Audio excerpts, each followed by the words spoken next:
Okay,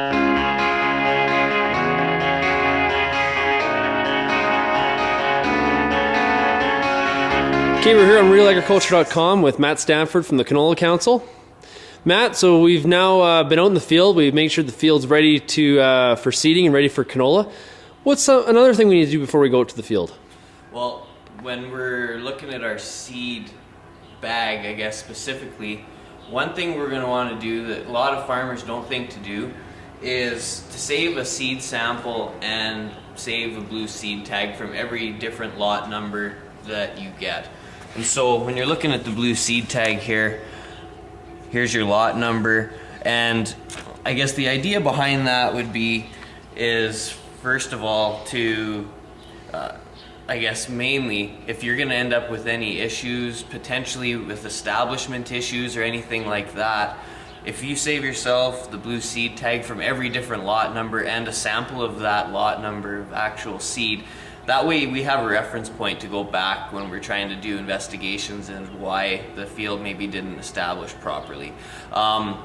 In terms of certified seed in general, the Canola Council and myself, I think it's totally the way to go in terms of certified seed compared to a farm-saved seed.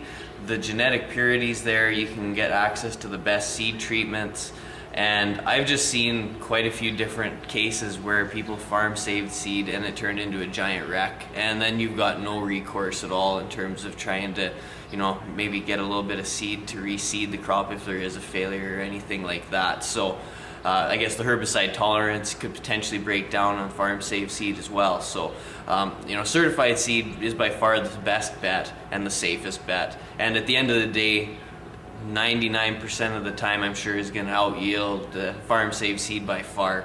So this bag is a tough paper bag. Mm-hmm. What about handling the bag? We need to be a little bit careful.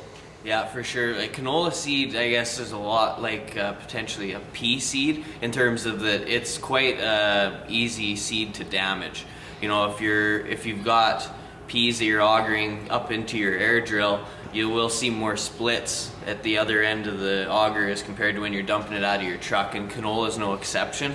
I'm not necessarily saying you have to carry every seed bag up to the top of the drill and dump it in by hand, but making sure you're keeping that auger full as you're augering canola up into your drill, make sure that it minimizes the damage if you do have an auger type as compared to a conveyor belt type auger going into your drill. And also once we get it up into the drill, there's still quite a bit of potential for damage between the tank and where it comes out of the shank into the ground.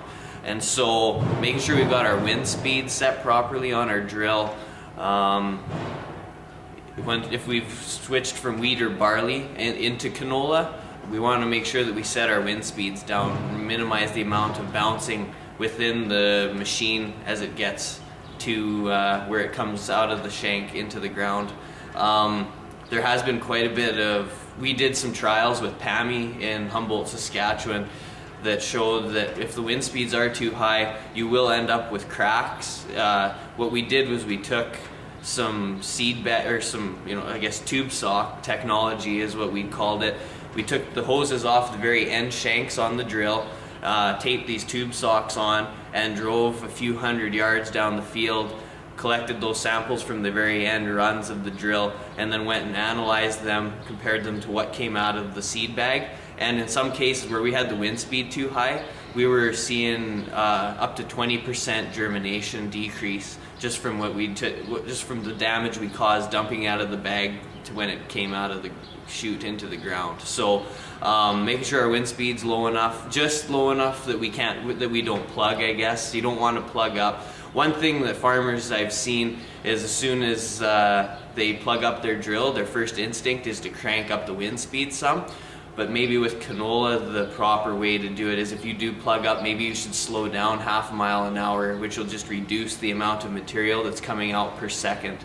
And that way you're also going to increase the chances of getting your canola seed into your proper seed depth range as well. And once we empty the bags into the drill, we want to make sure that we also dispose of the bags properly and just don't let them blow around the country.